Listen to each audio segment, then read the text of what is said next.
So yeah, I'm Liina. I'm a lighting designer in Silmani Lektor. I live in Estonia. I have worked there after graduated 5 years. And today I would like to talk about darkness design because I think this is the source and inspiration of balanced lighting design in the 21st century. But to understand where we stand and where we want to go, we should look a little bit into the history and do the way back a little bit. So it all started when prehistoric man discovered that when certain materials rub together appears a spark. This area is very well characterized in one movie, a film, Quest for Fire. It's about one tribe of cavemen called Ulam, and they had fire, but unfortunately they lost it. And then one of the elders decided that the 3 strongest men should go and get it back. It's very, very adventurous movie, but in the end they get it back. But the best part of it, they find out how to make the fire themselves. And the best part, sorry. No, I'm lost. How can I get back? Here. Yeah, sorry. But the best part of it is that it shows the continuity and the will and wish to get into the better place in their societies. And then there are many centuries when all the buildings were designed around one single fixture, the sun. We can recall temples in Greek and Egypt, where you can find impressive efforts to get daylight into the complex constructions, to illuminate holy statues or give some projections inside.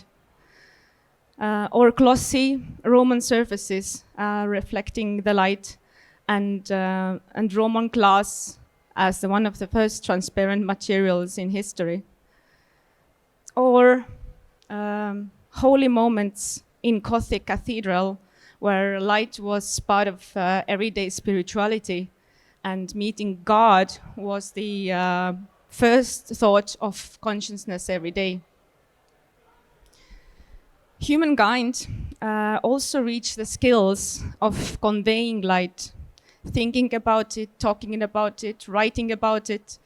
And it's important because during the time, scholars and architects started to see more layered meaning behind the influence and knowledge behind of light. And early architects also understood the necessity how to arrange structures according to how they were used. So these pioneers established the topologies where relevant in area, artificial light was limited source. So we had Vitruvius, and he established these 3 virtues, like we all know, filmitas, utilitas, venustas, and it means useful, solid, and beautiful. It also has been called like Vitruvian triad. Sometime later, and it's getting interesting now in my point of view, sometime later we have our own poster boy, Richard Kelly, who was actually basically the first lighting designer in history and really the pioneer in this field. And that time, he was basically the only one. As architecture had Vitruvius triad, then Richard Kelly established the Holy Trinity of architectural lighting design principles, and this principle stay convenient 70 years later. For today, we have expanded the knowledge enormously, I must say. It's absolutely amazing. We have to go so many phases to reach the future-proof concepts in our lighting designs. Ambience, identity, social. We have to deal with legibility, security, safety, and all around. like also collective knowledge, which I mean standards and hartas and everything. We have to take them into account. But yet today, lighting can be really rude because we find ourselves dazzled too often, and I think it's rude. And I think why? I mean, this is the question what we have to ask ourselves basically any moment on every step while we try and create a lighting. Because if you don't know how to answer the question why, then probably you shouldn't do it. This is my very short conclusion for that. And there are some keywords. Maybe it helps sometimes to answer the questions why. When you rethink, when you research again, when you reevaluate again your solutions, trying to think about how to reuse again the materials you are putting into the project. Are they recyclable? Are they reusable? And this is kind of the circle what you can have to have with this question why. Philippe Petit walked the wire between the Twin Towers in 1974. For lighting designer, the sensation of walking the tightrope is everyday feeling when you need to balance all the components of coherent lighting strategy. But I think in the end, we just need to know that at nighttime, light weighs more. It's just simple as that. Perhaps the rethought source task to ask ourselves is, what is the darkness strategy of my project?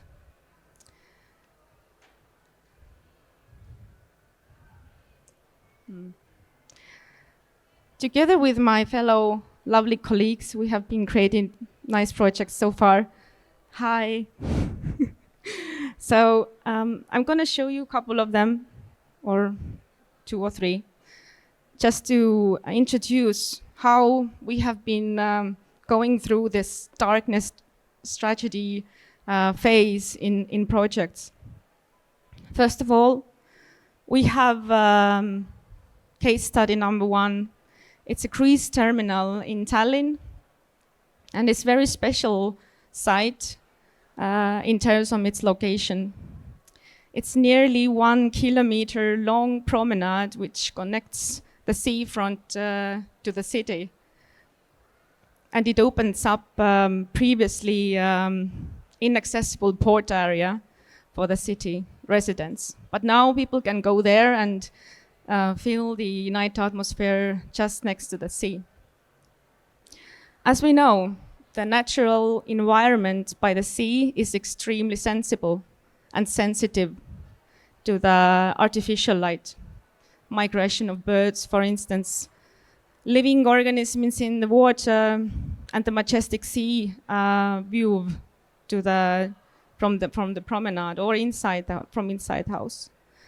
And the goal in this project of lighting design and darkness design strategy is to consciously plan shadow as well.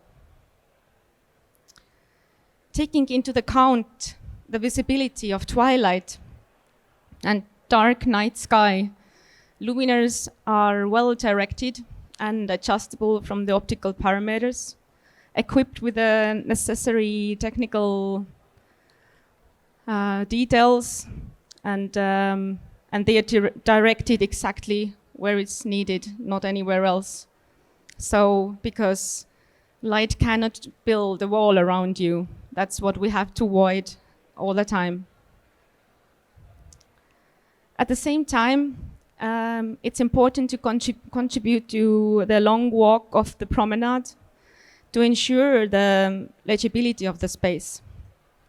Linear lighting that borders the promenade is integrated into the edge of the bench and is hidden from eye.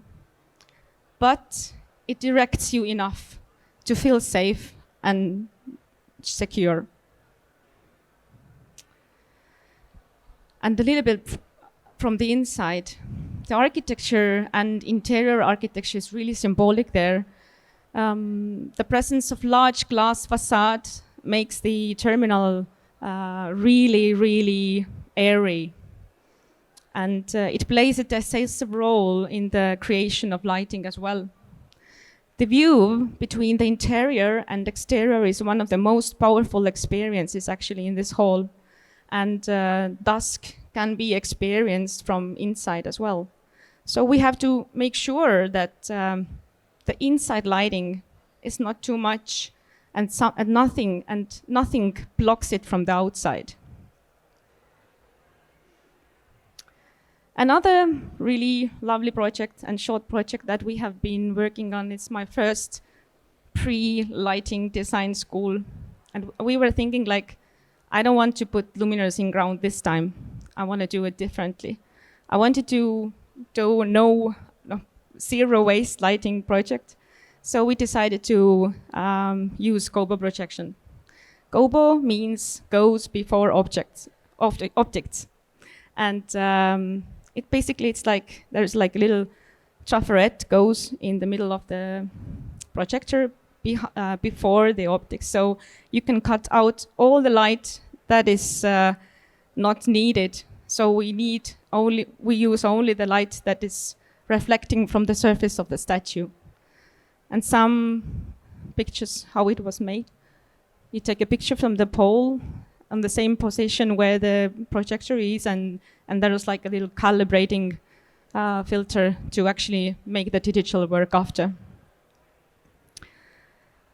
Another study case. This is the stereo house. They called it stereo house. It's former Tallinn audio cassette factory.